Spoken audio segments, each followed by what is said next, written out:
الحمد لله نحمده ونستعينه ونستغفره ونؤمن به ونتوكل عليه ونعوذ بالله من شرور أنفسنا ومن سيئات أعمالنا من يهده الله فلا مضل له ومن يضلله فلا هادي له ونشهد أن لا إله إلا الله وحده لا شريك له ونشهد أن سيدنا ومولانا وحبيبنا محمدا عبده ورسوله الحمد لله وكفى والصلاة والسلام على رسوله المصطفى وعلى عباده الذين ارتضى ومن بهداهم اهتدى وبآثار أهل المدينة اكتفى أعوذ بالله من الشيطان الرجيم بسم الله الرحمن الرحيم وجزاهم بما صبروا جنة وحريرا متكئين فيها على الأرائك لا يرون فيها شمسا ولا زمهريرا ودانية عليهم ظلالها وذللت قطوفها تذليلا ويطاف عليهم بآنية من فضة وأكواب كانت قوارير من فضة قدروها تقديرا ويسقون فيها كأسا كان مزاجها زنجبيلا عينا فيها تسمى سلسبيلا ويطوف عليهم ولدان مخلدون إذا رأيتهم حسبتهم لؤلؤا منثورا وإذا رأيت ثم رأيت نعيما وملكا كبيرا عاليهم ثياب سندس خضر واستبرق وحلوا أساور من فضة وسقاهم ربهم شرابا طهورا إن هذا كان لكم جزاء وكان سعيكم مشكورا نیک لوگوں نے جو صبر کیا ان کے بدلے میں اللہ ان کو جنت اور ریشمی لباس عطا فرمائے گا۔ جنت کے اندر یہ لوگ آرام دہ اونچی نشستوں پر ٹیک لگا رہے ہوں گے۔ اس میں یہ لوگ نہ سورج کی تپش دیکھیں گے نہ جارے کی شدت محسوس کریں گے۔ جنت کے سائے ان پر جھکے ہوئے ہوں گے اور جنت کے پھل ان کے آگے بالکل رام کر دیے جائیں گے، پست کر دیے جائیں گے۔ ان کے سامنے باری باری چاندی کے برتن پیش کیے جائیں گے اور ایسے گلاس اور آب خورے ان کے سامنے باری باری پیش کیے جائیں گے جو شیشے کے بنے ہوئے ہوں گے۔ شیشہ بھی چاندی کا ہوگا جس کو بھرنے والوں نے بالکل اعتدال کے ساتھ مناسب انداز سے بھرا ہوگا۔ جنت میں لوگوں کو ایسے جام سے مشروبات پلائے جائیں گے جس کے اندر سوٹھ کی آمیزش ہوگی۔ یہ دراصل ایک چشمہ ہے جنت کے اندر جس کا نام سلسبیل ہوگا۔ اہل جنت کی خدمت کرنے کے لیے ان کے سامنے باری باری ایسے لڑکے حاضر ہوں گے جو ہمیشہ لڑکے ہی رہیں گے۔ جب تو ان کو دیکھے گا تو تو ایسا خیال کرے گا کہ یہ تو بکھرے ہوئے موتیاں ہیں۔ جب تو جنت کو دیکھے گا تو تو نعمتوں کا ایک بڑا جہان اور ایک بڑی سلطنت دیکھے گا۔ اہل جنت پر باریک ریشم کے سبز لباس ہوں گے اور دبیز اور موٹا ریشم بھی ان کو دیا جائے گا۔ چاندی کے کنگنوں سے ان کو آراستہ کیا جائے گا اور ان کا رب ان کو پاکیزہ شراب اپنی طرف سے پلائے گا۔ یقین جانو یہ ہے تمہارا بدلہ۔ تم نے جو کوشش دنیا کے اندر کی تھی آج اس کی پوری قدردانی کر دی گئی ہے۔ جنت کا تذکرہ ہو رہا ہے۔ جنت ایک ایسا محل ہے جس کے اندر ایمان والے جائیں گے، بشرطے کہ انہوں نے نیک اعمال زندگی کے اندر انجام دیے ہوں۔ تو اگر وہ زندگی کے اندر نیکی کا وصف غالب رکھتے ہیں، لوگوں کو تکلیف نہیں پہنچاتے، اللہ کو تکلیف نہیں پہنچاتے، تو اللہ تبارک و تعالی بدلے کے اندر ان کو زبردست جنت دے گا، جس کے بارے میں حضرت ابو ہریرہ رضی اللہ تعالیٰ عنہ کہتے ہیں، روایت بخاری مسلم کے اندر ہے کہ اللہ نے یہ بات کہی ہے کہ میں نے اپنے بندوں کے لیے ایسی زبردست جنت تیار کی ہے جس کو کسی آنکھ نے نہیں دیکھا ہوگا، جس کے بارے میں کسی کے کان نے کوئی چیز سنی نہیں ہوگی، ایسی زبردست اور عالیشان جنت کہ کسی کے دل میں اس کا خیال بھی گزرا نہیں ہوگا۔ یعنی اللہ تبارک و تعالیٰ کہتے ہیں کہ میں نے اپنے بندوں کے لیے ایک ایسی جنت قائم کی ہوئی ہے جو تمہارے خیالوں سے بالا تر ہے۔ تم کتنا سوچ سکتے ہو اور تمہارے خیالوں کے اندر کتنی باتیں آ سکتی ہیں؟ تمہاری انتہا خیال کے اعتبار سے جہاں پر ہوگی، جنت کی ابتدا وہاں سے ہوگی۔ اللہ نے ایک ایسا مقام اہل ایمان کے لیے تیار کیا ہے، شرط بس یہ ہے کہ ہم اچھے اعمال دنیا کے اندر کر کے چلے جائیں۔ 50 60 70 سال کی زندگی ہے، اس کے اندر ہم ہماری خواہشات پر لگام لگائیں، ان کو قابو کے اندر رکھیں، تو اللہ ہمیں زبردست جنت دے گا۔ بزرگ لوگوں نے اپنی خواہشات کو کنٹرول میں رکھنے کے لیے ایک آسان نسخہ ایک لکیر کے اندر آ جاوے لوگوں کے لیے تجویز فرمائے: قلت منام، قلت کلام، قلت طعام، قلت اختلاط مع الانام۔ بزرگ لوگوں نے یہ بات کہی ہے کہ اگر تم کھانا کم کھاتے ہو، سونا اپنا کم کر دیتے ہو، لوگوں کے ساتھ ملنا جلنا اپنا کم کر دیتے ہو اور بولنا کم کر دیتے ہو، تو سمجھو کہ تم نیک لوگوں میں سے بہت جلد شامل ہو جاؤ گے اور پھر جنت کے مستحق بھی بن جاؤ گے۔ بولنا کم ہے، سونا کم ہے، لوگوں کے ساتھ ملنا جلنا کم ہے اور کھانا کم کھانا ہے۔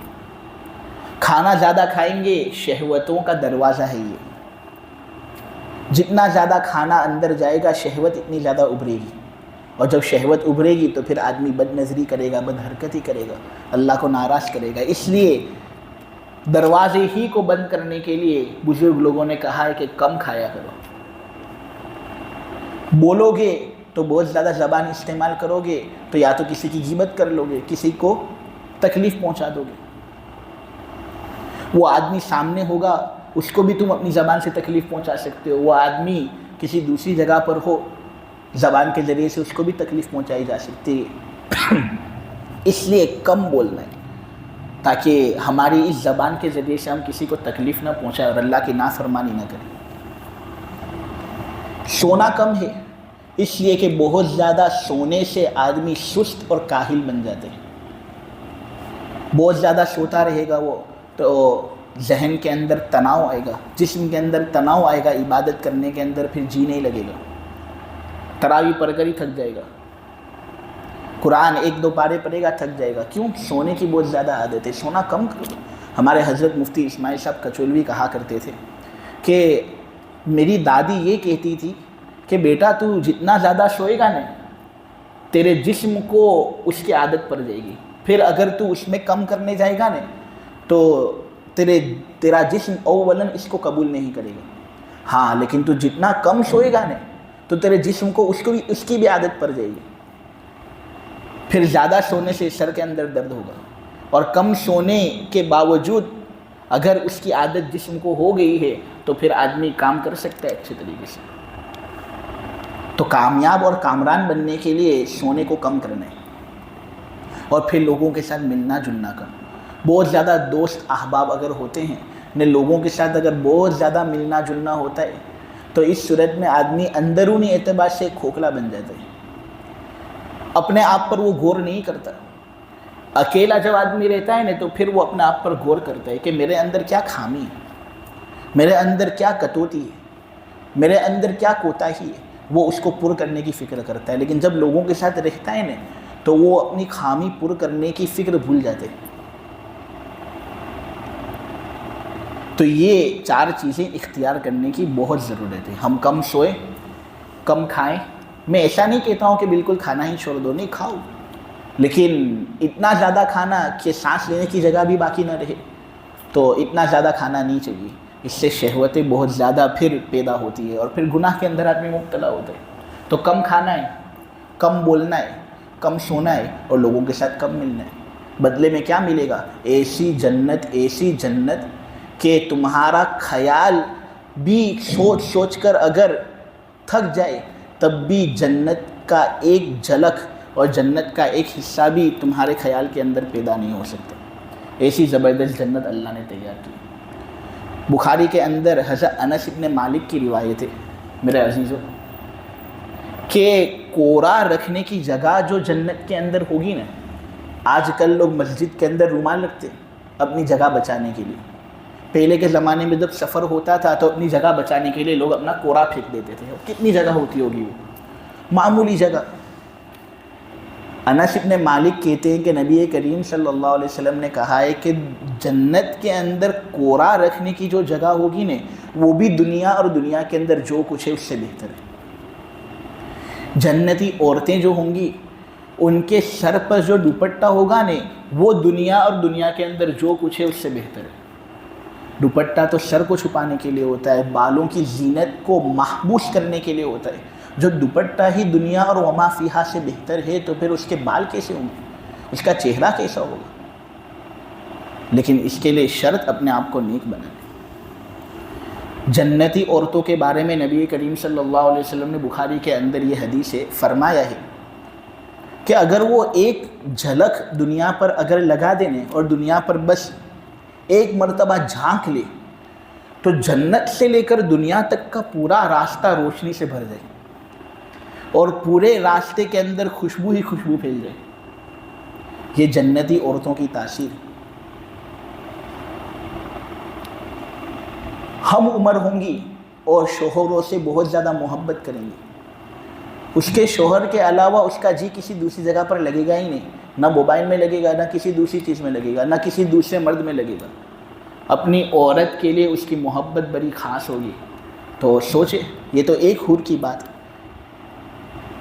تفسیر مظہری کے اندر ہے نبی کریم صلی اللہ علیہ وسلم کا ارشاد. حضرت عبداللہ ابن عمر رضی اللہ تعالیٰ عنہ بیان کرتے ہیں کہ جو ادنا جنتی ہوگا نا, سب سے کم رتبہ جنت کے اندر جس کا ہوگا وہ اسی کے 1000 غلام اور نوکر چاکر ہوں گے. دکان کے اندر آدمی دکان چلاتا ہے, ایک نوکر اگر آتا نہیں ہے تو پوری دکان یہاں سے وہاں ہو جاتی ہے, دھندا ہی آدمی کر نہیں پاتا. آج کل نوکر لوگ بھی بہت وی آئی پی بن گئے. ایک نوکر دکان پر اگر آتا نہیں ہے تو دکان یہاں سے وہاں ہو جاتی ہے. نوکروں کو لوگوں کو بہت زیادہ سخت ضرورت ہوتی ہے. وہاں پر ادنا جنتی جو ہوگا نا اسی کے پاس 1000 نوکر, وہ بھی بڑے پکے, فٹافٹ کام کرنے والے.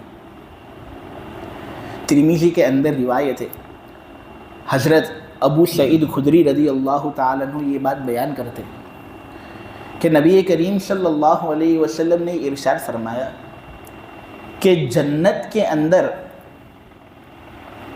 ادنا جنتی جو ہوگا نا اسی کے پاس 72 حوریں ہوں گی. تو پھر جو اعلیٰ جنتی ہوگا اس کا کیا حال ہے؟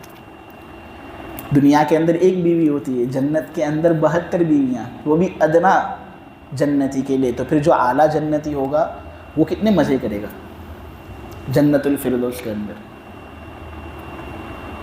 ابو سعید خدری بیان کرتے ہیں کہ ایسے آدمی کے لیے ایک زبردست قبہ تیار کر دیا جائے گا جو ملک شام سے لے کر ملک یمن کے اندر مقام صنعاء ہے نا, جتنا فاصلہ ان 2 جگہوں کے درمیان ہے اتنا ہی چوڑا وہ قبہ اس کے لیے جنت کے اندر تیار کر دیا جائے گا. قبہ کہتے ہیں وہ عمارت جس کی چھت گول ہو. قبہ کہتے ہیں ایک ایسی زبردست عمارت جس کی چھت گول ہو.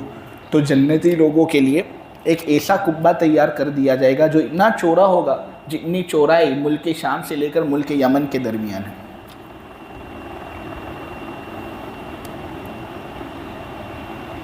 فَلَا تَعْلَمُ نَفْسٌ مَّا أُخْفِيَ لَهُم مِّن قُرَّةِ أَعْيُنٍ جَزَاءً بِمَا كَانُوا يَعْمَلُونَ. آج سورہ سجدہ کے اندر یہ آیت آئی کہ ایک انسان نہیں جانتا کہ اس کے لیے آنکھوں کو ٹھنڈک پہنچانے والا کون کون سا سامان اللہ نے رکھا ہے. یہ بدلہ ہوگا ان لوگوں کے لیے جو نیک عمل کرتے ہیں, جو اپنے رب کو راضی رکھتے ہیں. ابو سعید خدری ہی یہ روایت بیان کرتے ہیں اور کہتے ہیں کہ جب ان کو تاج پہنایا جائے گا نا, تو اس کا جو معمولی موتی اور ادنا موتی ہوگا نا, اسی کو اگر دیکھا جائے تو مشرق اور مغرب روشن ہو جائے. پورا تاج کیسا ہوگا؟ اسی لیے تو ہمارے بزرگ لوگ کہتے ہیں کہ بھائی جو بھی ہو جاوے نا, بس ایمان کو یہاں سے بچا کر لے جاؤ. ایمان اگر ساتھ ہے تمہارے ساتھ تو ایک نہ ایک دن جنت کے اندر داخلہ ہمیں ہوگا انشاءاللہ. لیکن اگر ایمان کی دولت ہی سے اگر ہم محروم ہو گئے تو اس صورت میں اتنی بڑی نعمت ہمارے لیے اللہ نے تیار کر رکھی ہے, اور رمضان کے اندر تو اس کو سجایا جاتا ہے, ہم اس سے محروم ہو جائیں گے. بخاری کے اندر حضرت ابو ہریرہ یہ بات بیان کرتے ہیں کہ جنت کے اندر 100 درجے ہوں گے, 100 لیولز. 2 درجوں کے درمیان فاصلہ آسمان اور زمین کے برابر فاصلہ ہوگا. آج کل آسمان کی انتہا کہاں پر ہے, سائنٹسٹ لوگ اس تک رسائی کر ہی نہیں سکے. 2 درجوں کے درمیان فاصلہ ہی آسمان اور زمین کے برابر کا فاصلہ ہوگا. تو پھر جو لوگ جنت الفردوس اور سب سے اونچی جنت کے اندر ہوں گے وہ کتنی اونچائی پر ہوں گے. بخاری کے اندر حضرت ابو ہریرہ فرماتے ہیں کہ جنت کے اندر درخت لگائے گئے ہوں گے, ان میں سے ایک درخت ہوگا شجرہ طوبہ. بعض لوگوں نے کہا ہے کہ یہ درخت سدرۃ المنتہا ہے, تو بعض لوگوں نے کہا ہے کہ یہ درخت شجرۃ الخلد ہے. جو بھی ہے درخت ہے ایک ایسا کہ اگر چلنے والا اس کے سائے کے اندر 100 سال تک بھی چلتا رہے نا, پھر بھی وہ اس کے سائے کو ختم نہیں کر سکے گا. ابو سعید خدری جوش کے اندر آتے ہیں اور کہتے ہیں کہ اگر کوئی تیز رفتار طاقتور گھوڑا بھی اس کے پاس ہو اور وہ 100 سال تک اس کے سائے کو ختم کرنا چاہے نا دوڑ کر, تب بھی وہ اس کو ختم نہیں کر سکے گا. یہ تو ایک درخت کی بات ہے. پوری جنت جس کے اندر لاکھوں درخت ہوں گے وہ کیسی ہوگی؟ یہاں کہی جا رہی ہے یہ بات کہ جنت کے اندر جو لوگ ہوں گے ان کے سامنے چاندی کے برتن باری باری پیش ہوں گے, الگ الگ مشروبات لے کر. آدمی پیے گا, کھائے گا, مستی کرے گا. اور پھر شیشے کے بنے ہوئے گلاس اس کی خدمت کے اندر پیش ہوں گے. اکواب کوب کی جمع ہے. کوب کہتے ہیں اس گلاس کو جس کا ہینڈل نہ ہو. آپ سمجھے؟ انگلش والے چراتے ہیں, بہت سی زبانوں سے انہوں نے چرائے. تو کپ جو ہے نا, کپ یہ کوب سے ہی نکلا ہے. کوب بگاڑ کر انہوں نے اس کا نام کپ رکھ دیا. اسی طرح فارسی کے اندر ایک لفظ ہے مادر کا مطلب امی. انگلش والوں نے وہ لفظ چرا لیا اور اس کا نام مادر سے مدر کر دیا. اسی طرح فارسی کے اندر ایک لفظ ہے پدر یعنی فادر, اس کو پدر سے بگاڑ کر انہوں نے اس کو فادر کر دیا. تو یہ انڈیا میں بھی آئے تھے چوری کرنے کے لیے, ان کی زبان بھی پوری چوری والی ہے. خیر آج انڈیا کے اندر اور پوری دنیا کے اندر اسی کا اعتبار, اس لیے اس کو جاننا ہی بہت ضروری ہے کہ آدمی انگلش سیکھے اور عربی بھی سیکھے. تو اکواب یہ کوب کی جمع ہے, یعنی کوب کا جو بہو وچن ہے وہ ہے اکواب. بغیر ہینڈل کا جو گلاس ہوتا ہے نا اس کو کہتے ہیں یہ, تو وہ شیشے کا ہوگا. اور یہاں پر یہ بات کہی جا رہی ہے کہ شیشہ جو ہوگا نا وہ چاندی کا ہوگا. تفسیر قرطبی کے اندر ہے کہ چاندی اور شیشہ دنیا کے اندر الگ الگ چیز ہیں, دونوں الگ الگ نوعیت رکھتی ہیں. چاندی کے اندر بہت زبردست سفیدی ہوتی ہے, لیکن اس کے اندر لطافت نہیں ہوتی, وہ اتنا صاف شفاف نہیں ہوتا. اور جو شیشہ ہوتا ہے وہ اتنا لطیف ہوتا ہے اور اتنا صاف شفاف ہوتا ہے کہ ایک جگہ سے تم دیکھو تو آر پار ہو کر دوسری جگہ بھی تم دیکھ سکتے ہو, لیکن وہ چاندی جیسا سفید نہیں ہوتا. تو چاندی کے اندر سفیدی تو بہت اعلیٰ درجے کی, لیکن اس کے اندر لطافت نہیں، جبکہ شیشے کے اندر لطافت ہے لیکن وہ چاندی جیسی سفیدی نہیں۔ میرے رب نے فقط پینے کے جو گلاس جنت کے اندر رکھے ہیں نا، وہ ایسے شیشے کے بنائے ہیں کہ اس کے اندر چاندی کی سفیدی بھی ہوگی اور شیشے کی لطافت بھی ہوگی۔ تو پھر جب گلاس کا اتنا زبردست معاملہ ہے تو اندر جو مشروب ہوگا وہ کتنا زیادہ عمدہ ہوگا۔ اور پھر بھرنے والوں نے اس کو بالکل اعتدال کے ساتھ بھرا ہوگا، نہ بہت زیادہ کہ اچکنے میں وزندار معلوم ہو، یا یہ کہ وہ کچھ باہر نکل جائے، نہ اتنا کم کہ آدمی پیتا ہے روزے کی حالت میں پانی، اس کو وہ پانی کی طلب میں ہوتا ہے تو پیتا ہے، لیکن پھر گلاس کے اندر پانی کم ہو جاتا ہے تو وہ پھر دوسرا گلاس مانگتا ہے، تو وہ بے چینی جو ہوتی ہے نا کہ یار ابھی پانی کم ہے، زیادہ ہوتا تو زیادہ مزہ آتی، وہ بے چینی جنت میں نہیں ہوگی۔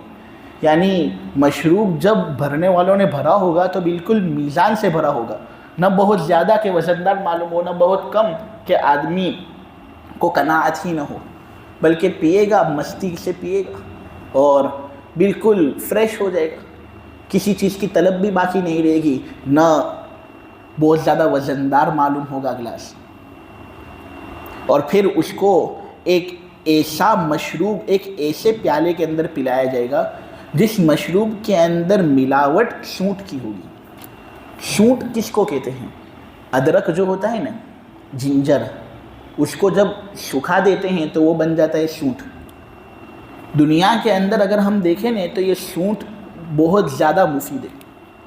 اگر ہم ادرک اور سوکھا ادرک اگر ہم کھاتے ہیں یا ہم کسی مشروب کے اندر اس کو ملاتے ہیں تو اس کے ذریعے سے پہلا فائدہ تو یہ ہے کہ ڈائجسٹیو پرابلمز اس سے آسان ہو جاتی ہے، پیٹ کے اندر تکلیف ہو، واش روم نہ ہو رہا ہو برابر، تو یہ سونٹ پینے سے اور کھانے سے یہ تکلیف دور ہو جاتی ہے۔ دوسرا فائدہ اس کا یہ ہے کہ پیٹ کے اندر اگر جلن ہوتی ہو نا تو اس طرح سوکھا ادرک ڈاکٹر لوگ بتاتے ہیں کہ یہ کھاؤ، اس سے انشاءاللہ فائدہ ہوگا، نہیں فائدہ ہوتا بھی۔ جو لوگ ڈائبٹیز کے مریض ہوتے ہیں، جن کو بلڈ شوگر ہائی رہتا ہے، سونٹ کھانے سے یہ بھی کنٹرول میں رہتا ہے۔ کولیسٹرول اگر کسی کا زیادہ ہو تو کولیسٹرول کو کم کرنے کے لیے بھی سونٹ مفید ہے، قوت حافظہ کے اندر اضافہ کرنے کے لیے بھی یہ بہت زیادہ مفید تر، اور اس سے جو طاقت آتی ہے، گرم غذا ہے تو طاقت بھی بڑی زبردست آتی ہے۔ تو یہ تو دنیاوی فائدے ہیں، اور یہ فائدے دنیاوی سونٹ کے ہیں۔ آخرت کے اندر جو سونٹ ہوگا وہ اس کی بات ہی الگ ہوگی، ہم اس کے بارے میں کچھ خیال ہی کر نہیں سکتے کہ وہ کیسی زبردست چیز ہوگی۔ تو یہ مشروب ہمارے سامنے ہوگا اور اس کے اندر ملاوٹ سونٹ کی ہوگی، آدمی مزے سے پیے گا۔ اب آگے وضاحت ہو رہی ہے کہ یہ جو سونٹ ہوگا نا، جنت کے اندر اس کا ایک چشمہ ہوگا، اور اس چشمے کا نام مستقل طور پر سلسبیل ہوگا۔ سلسبیل کہتے ہیں وہ چیز جو بہت زیادہ تیزی سے جاری اور ساری رہتی ہے۔ یہ سونٹ کا جو چشمہ ہوگا جنت کے اندر، یہ بہت زیادہ تیزی سے چونکہ رواں دواں ہوگا، اس لیے اس کا نام سلسبیل ہے۔ جس طرح پانی کے اندر ہم کیورا وغیرہ ڈالتے ہیں تو وہ پانی کا مزہ دو بالا ہو جاتا ہے یا نہیں؟ مزہ آتی ہے۔ گلاب وغیرہ ڈال دیا اور زیادہ مزہ آتی ہے۔ آج کل دیکھتے ہیں تو بہت سی خوشبو پانی کے اندر ڈالی جاتی ہے اور پانی کے اندر پھر مزہ آتی ہے پینے کے اعتبار سے۔ تو جنت کے اندر اسی طرح بعض مشروبات کے اندر سونٹ ڈالا جائے گا، تو اسی طرح بعض مشروبات کا مزہ دو بالا کرنے کے لیے اللہ تبارک و تعالی اس کے اندر کافور ڈالے گا۔ پھر ان کی خدمت کے اندر لڑکے آئیں گے، اور وہ لڑکے بھی ایسے کہ ہمیشہ وہ لڑکے ہی رہیں گے، بہت بڑی عمر کے نہیں ہو جائیں گے۔ یعنی اس کے جو نوکر چاکر ہوں گے وہ بہت بڑی عمر کے بزرگ لوگ نہیں ہوں گے، چھوٹے چھوٹے لڑکے ہوں گے جو چالاک ہوں گے، چست ہوں گے، جن کے اندر تر و تازگی ہوگی۔ اس کے اندر کیا حکمت؟ بہت بڑے ہو جاتے ہیں تو پھر ان سے خدمت لینے کے اندر کچھ جھجک ہوتی ہے، داڑھی والے لوگ ہو جاتے ہیں تو پھر ان سے خدمت لینے کے اندر آدمی جھجک محسوس کرتے ہیں۔ نوجوان کے اندر عقل ہوتی ہے، اس کو کچھ کہیں گے کہ بھائی یہ خدمت کر تو وہ دیکھے گا، گھورے گا۔ لیکن چھوٹے چھوٹے بچے ماشاءاللہ ان کو کچھ کہو تو وہ فوراً جلدی جلدی سے کام کر کے لائیں گے، اور ان کا کام بھی ہوتا ہے بڑا پکا۔ اگر ان کا دل کام کے اندر ہو تو جو کام وہ کریں گے نا بڑا پکا کام کریں گے، اور ان سے خدمت لینا بھی بڑا آسان ہوتا ہے۔ تو اس لیے جنتی لوگوں کی خدمت کرنے کے لیے چھوٹے چھوٹے لڑکے ہوں گے ماشاءاللہ. آدمی جب ان کو دیکھے گا نا تو اس کو ایسا لگے گا کہ یہ تو موتیاں ہیں، بکھرے ہوئے موتیاں، کہ جب موتیوں کو بکھر دیا جاتا ہے تو پھر کس طرح ہر جگہ پر ان کی خوبصورتی نظر آتی ہے. وہ لڑکے جب خدمت کے اندر ہوں گے نا تو اسی طرح بکھر جائیں گے. ایک خوبصورت جہاں اور نعمتوں کا ایک جہان آدمی کو نظر آئے گا اور اس کی بڑی سلطنت اس کو نظر آئے گی. ایک انسان جب بادشاہ بنتا ہے نا تو اس کو غصہ بہت جلدی آتا ہے. وہ چاہتا ہے کہ میں لوگوں پر غصہ اتاروں. ایک مرد کی فطرت میں ہے یہ بات کہ وہ چاہتا ہے کہ میرے ماتحت 2-3 لوگ آ جائیں میں ان پر غصہ اتاروں. تو مفسرین کہتے ہیں کہ وہ ان نوکروں پر غصہ بھی کرے گا اور ان نوکروں کو خراب بھی نہیں لگے گا، تو خوب غصہ اتارتا رہے گا یہ. اور جو اعمال اس نے دنیا کے اندر کیے نہیں وہ بدلہ اس کو جنت کے اندر بہت زبردست طریقے سے ملے گا. اب یہ جو لڑکے جو خدمت کریں گے، جو کبھی بوڑھے نہیں ہوں گے، ہمیشہ لڑکے ہی رہیں گے، یہ کون ہوں گے؟ تو اس کے اندر مفسرین کے الگ الگ رائے ہیں. ایک رائے یہ کہ کافر لوگوں کے جو نابالغ بچے دنیا کے اندر بالغ ہونے سے پہلے مر گئے ہیں نا، ان کو اللہ جہنم کے اندر داخل نہیں کرے گا. اگرچہ ان کے ماں باپ تھے کافر، اللہ ان کو جنت کے اندر رکھے گا اور یہ لوگ اہل جنت کی خدمت کریں گے. لیکن جو قول مجھے زیادہ پسند ہے وہ یہ ہے کہ یہ ایک نئی مخلوق ہوگی. جس طرح حور ایک نئی مخلوق ہوگی نا جس کو اللہ جنت میں پیدا کرے گا، اسی طرح یہ بھی خدمت کرنے کے لیے ایک مستقل نئی مخلوق ہوگی جو اس طرح اہل جنت کی خدمت کرے گی. اب جو ادنا جنتی ہوگا نا، تفسیر مظہری کے اندر یہ ہے کہ اس کے پاس ہی کم سے کم 1000 نوکر ہوں گے. لیکن اگر ایک دوسری روایت اپنے دیکھتے ہیں نا، ابو سعید خدری کی روایت ترمذی کے اندر ہے، تو اس کے اندر یہ لکھا ہوا ہے کہ ادنا جنتی ہوگا نا، سبحان اللہ، اسی کے تحت 80,000 نوکر ہوں گے. 80,000 نوکر، یہ ادنا جنتی کی بات ہے. تو پھر اعلیٰ جنتی کا کیا معاملہ ہے؟ یہ تو اللہ ہی زیادہ بہتر جانتا ہے. پھر جنت لوگ مزے کریں گے اور جنت کے اندر جب وہ بیٹھیں گے تو ان کو زبردست لباس دیا جائے گا. باریک ریشم کا سبز لباس زیب تن کیے ہوئے ہوں گے، وہ ریشم جو آج ان پر حرام ہے. ریشم کے کیڑے سے اللہ تبارک و تعالیٰ کی قدرت کا تقاضا ہے یہ کہ ایک دھاگا نکلتا ہے، اس دھاگے سے کپڑا بنتا ہے اور وہ بنتا ہے ریشمی کپڑا. مردوں پر وہ کپڑا پہننا حرام، عورتوں کے لیے حلال، کیونکہ مرد پہنتے ہیں تو ان کے اندر تکبر آتا ہے، تو تکبر تو اللہ کو پسند نہیں. تو دنیا کے اندر اگر آدمی اس حرمت سے بچ جائے گا نا تو اللہ اس کو ہر طرح کا ریشم جنت کے اندر پہنائے گا. باریک ریشم کا سبز لباس بھی اور اسی طرح موٹا ریشم بھی اللہ اس کو پہنائے گا. جو شیعہ لوگ ہوتے ہیں نا، وہ نئی نئی باتیں پیدا کرنے کی چونکہ ان کو عادت ہوتی ہے نا، تو اس لیے ایک بات یہ کہتے ہیں کہ جو نبی کریم صلی اللہ علیہ وسلم کی اولاد ہے نا، ان کے لیے ریشم پہننا حلال، باقی سب کے لیے حرام. تو یہ غلط بات ہے. نبی کریم صلی اللہ علیہ وسلم ایک مرتبہ خود باہر نکلے تھے اور ہاتھ میں ریشم تھا. حضور نے کہا تھا، اے میرے صحابہ سنو، یہ ریشم میری امت کے مردوں پر حرام ہے اور میری امت کی عورتوں کے لیے حلال ہے. اب یہاں پر حضور نے یہ نہیں کہا تھا کہ میری جو اولاد ہیں ان کے لیے حلال، لیکن یہ شیعہ لوگ ہر چیز میں غلو کرتے ہیں. نبی کریم صلی اللہ علیہ وسلم کی اولاد سے اتنی زیادہ محبت کریں گے کہ ان کو خدا کا درجہ دے دیں گے، اور دیگر جو صحابہ ہیں ان سے اتنی نفرت کریں گے کہ ان کو شیطان سے بدتر بنا دیں گے. یہ کوئی دین ہے؟ یہ دین کا مذاق انہوں نے بنایا ہے. خیر، جو اہل خیر ہیں ان کو جنت کے اندر زبردست ریشمی لباس ہوگا اور پھر چاندی کے کنگن ان کو پہنائے جائیں گے اور ان کا پروردگار ان کو پاکیزہ شراب پلائے گا. چاندی کے کنگن یہ بھی ایک ایسی چیز ہے جس کو پہننا دنیا کے اندر مردوں کے لیے حرام ہے، مرد ان کو پہن نہیں سکتے. اسی طرح چاندی کے برتنوں کو استعمال کرنا یہ بھی مردوں کے لیے حرام ہے.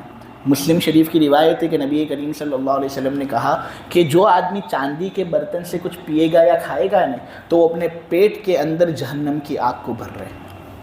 تو مردوں کے لیے چاندی کو استعمال کرنا بھی جائز نہیں اور مردوں کے لیے چاندی کے کنگن وغیرہ کو پہننا بھی جائز نہیں. ہاں، فقط چاندی کی انگوٹھی مخصوص شرائط کے ساتھ ہو تو اس کو پہننے کی اجازت ہے. اور وہ مخصوص شرط کیا ہے؟ وہ یہ ہے کہ آدمی اندازہ رکھے کہ اس کے اندر چاندی 4 گرام 374 ملی گرام سے کم ہو.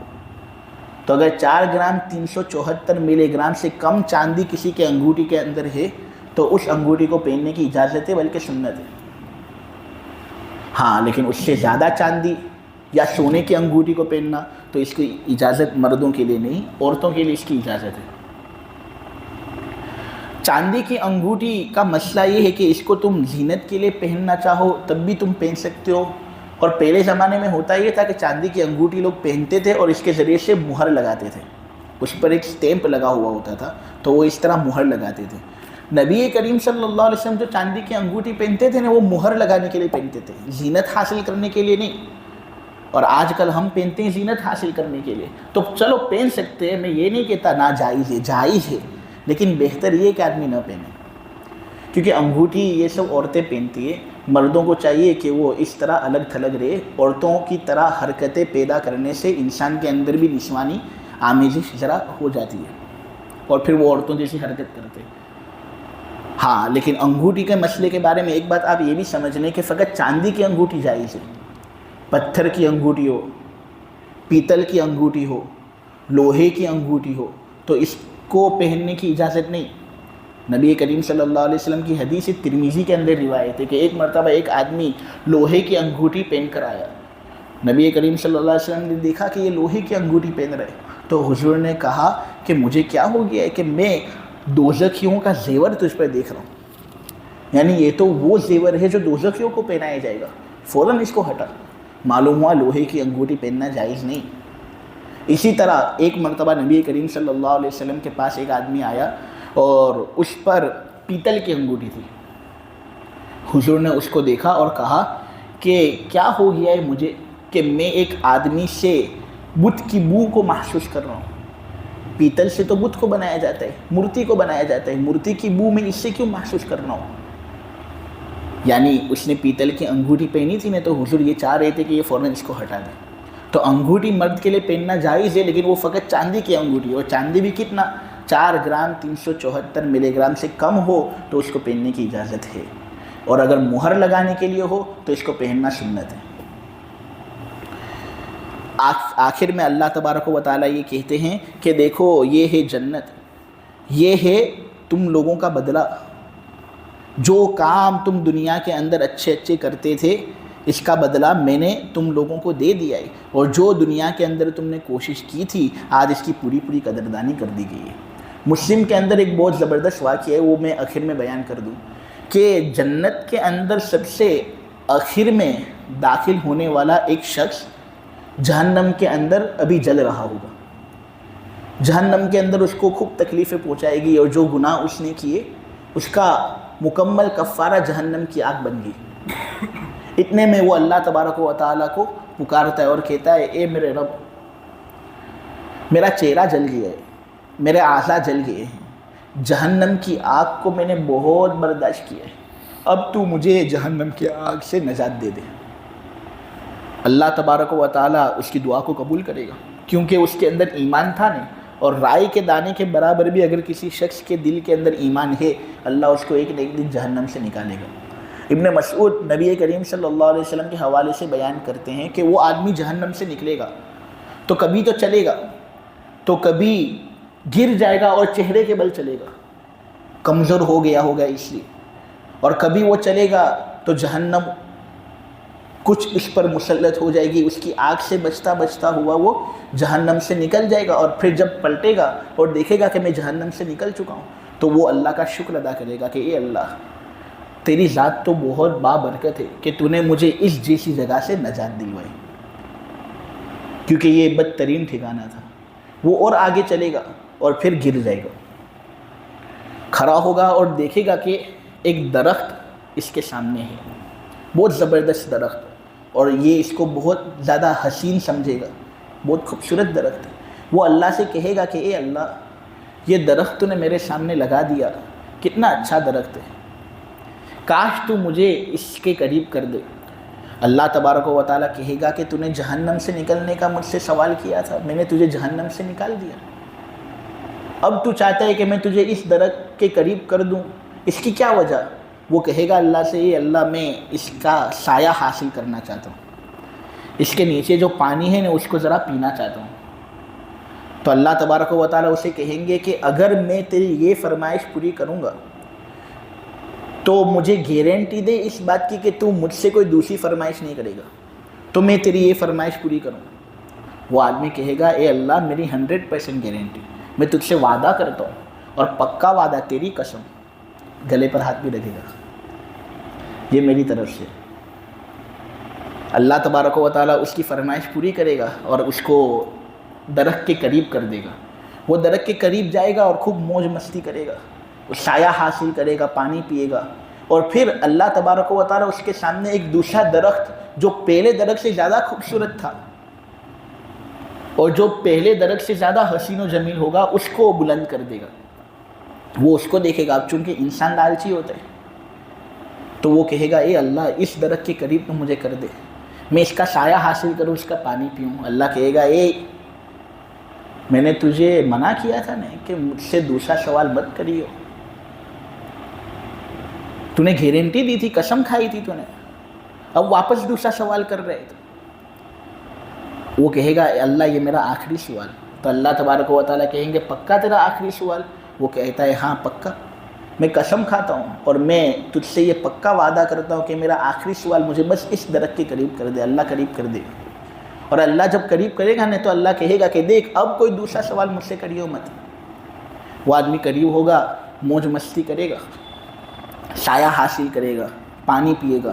اتنے میں ایک اور درخت جو سابقہ 2 درختوں سے زیادہ خوبصورت ہوگا، جنت کے دروازے کے پاس اللہ بلند کر دے گا۔ وہ اس کو دیکھے گا، لالچی ہوگا اور کہے گا اے اللہ یہ تو بہت اچھا درخت ہے، یہ تو اس درخت سے بھی زیادہ خوبصورت ہے، اس سے پہلے والے درخت سے بھی زیادہ خوبصورت ہے، اس کے قریب کر دے۔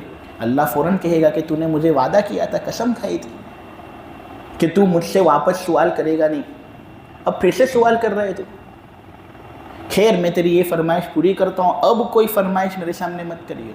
وہ قسم کھائے گا اور اللہ سے وعدہ کرے گا کہ اللہ تیری قسم اب میں تجھ سے کوئی دعا نہیں کروں گا۔ اللہ اس کی فرمائش پوری کرے گا، وہ درخت کے پاس جائے گا، سایہ حاصل کرے گا، پانی پیے گا۔ اتنے میں اس کو جنتی لوگوں کی اب آوازیں سنائی دیں گی کہ یہ تو سب کھیل رہے ہیں، مستی کر رہے ہیں۔ خوشی کی آواز ہوتی ہے نا، آدمی باغ کے قریب جاتا ہے، بچوں کے کھیلنے کی آواز، خوشیوں کی آواز، تو وہ سنے گا اور خوب حسرتوں کے اندر آئے گا کہ کتنا اچھا ہو جاتا کہ میں بھی اس کے اندر داخل ہوتا۔ تو اللہ سے کہے گا اللہ مجھے اس کے اندر داخل کر دے۔ ہاں اس طرح وہ مانگ لے گا، یعنی جو وعدے اس نے کیے تھے اور جو وعدے اس نے توڑے تھے ان کو مد نظر رکھتے ہوئے پھر سے وہ اللہ سے مانگے گا۔ لیکن اللہ تبارک و تعالیٰ کو معلوم ہے کہ میں نے جو جنت اور اس کے درخت بنائے ہیں اس پر انسان صبر کر ہی نہیں سکتا، یہ معذور آدمی ہے۔ یہ کیا اگر دنیا کا سب سے بڑا ولی بھی اس طرح وعدہ کرے گا نا، وہ بھی وعدہ توڑ دے گا جب جنت کو دیکھے گا تو اللہ سمجھتا ہے سب۔ تو اللہ تبارک و تعالیٰ پھر سے اسے ڈانٹتے اور کہتے ہیں کہ تو نے وعدہ کیا تھا مجھ سے کہ تو مجھ سے سوال کرے گا نہیں اور مجھ سے دعا کرے گا نہیں، پھر سے تو سوال کر رہا ہے اور پھر سے دعا کر رہا ہے۔ یہ ایک سوال کا سلسلہ اب کب بند ہوگا؟ نے کب اے میرے بندے تو مجھ سے راضی ہوگا؟ سن، یہ دنیا جتنی بڑی ہے نا، اتنی بڑی جنت تیرے لیے اور اس کے مثل ایک اور جنت تیرے لیے۔ وہ آدمی سنتا ہے اور کہتا ہے کہ ابھی تو میں جنت میں داخل بھی نہیں ہوا، جگہ بھی مجھے نہیں ملی، اور اللہ مجھ سے کہہ رہے ہیں کہ دنیا جتنی بڑی ہے نا اتنی بڑی جنت اور اسی کی طرح ایک اور جنت میرے لیے ہے۔ تو وہ آدمی کہتا ہے اللہ تو رب العالمین ہو کر میرے ساتھ مذاق کرتا ہے، اتنا بڑا ہے تو اور تو میری لیتا ہے، مذاق کر رہا ہے میرے ساتھ۔ عبداللہ ابن مسعود جو اس حدیث کے راوی ہیں وہ جب اپنے ساتھیوں کو یہ حدیث بیان کر رہے تھے تو بہت ہنسے۔ انہوں نے کہا کہ کیا تم مجھے پوچھو گے نہیں کہ میں کیوں ہنسا؟ تمام شاگردوں نے پوچھا کہ ابن مسعود آپ کیوں ہنسے؟ تو ابن مسعود کہتے ہیں کہ مجھے وہ وقت یاد ہے جب حضور نے یہ حدیث مجھے بتائی تھی، حضور چونکہ ہنسے تھے نا اس لیے میں ہنسا۔ ہم نے حضور سے پوچھا تھا حضور آپ کیوں ہنسے؟ تو نبی کریم صلی اللہ علیہ وسلم نے کہا میں کیا کروں، میں ہنسوں نہیں تو اور کیا کروں، میرا رب اللہ تبارک و تعالیٰ بھی اس آدمی کے جملے سن کر ہنس پڑا، اور اس نے بھی اپنی شان کے مطابق اپنی جانب سے ہنسنا صادر کیا۔ تو اللہ تبارک و تعالیٰ ہنس رہے تھے اور کہہ رہے تھے میرے بندے میں جو چاہتا ہوں کرتا ہوں۔ مجھے تو ہر چیز پر قدرت حاصل ہے، تو تم مجھے سوال مت کر، میں جو چاہتا ہوں کرتا ہوں۔ اس طرح پھر اللہ تبارک و تعالیٰ اس آخری جنتی کو جنت کے اندر داخل فرمائیں گے، اور پھر جو جنتی لوگ ہوں گے وہ ہمیشہ ہمیشہ جنت کے اندر رہیں گے، اور جو جہنمی ہوں گے وہ ہمیشہ ہمیشہ جہنم کے اندر رہیں گے۔ اللہ تبارک و تعالیٰ جنت کے اندر ہمیں اعلیٰ مقام عطا فرمائے، اور جہنم سے ہماری پوری حفاظت فرمائے۔ الحمدللہ رب العالمین والصلاة والسلام علی سید الانبیاء والمرسلین۔ اے اللہ ہمارے گناہوں کو معاف فرما، مولا جنت کے اندر اعلیٰ سے اعلیٰ مقام اور مرتبہ دے، مولا جہنم سے پوری پوری حفاظت فرما، تفسیر کو قبول فرما، روزوں کو قبول فرما، نماز کو قبول فرما، تراویح کو قبول فرما، ہمیں قبول فرما، اور اے اللہ تو ہم سے بھی راضی ہو جا، ہم سے تو ناراض مت ہو۔ وصلی اللہ تعالی علی خیر خلقہ محمد وعلی آلہ وصحبہ اجمعین برحمتک یا ارحم الراحمین۔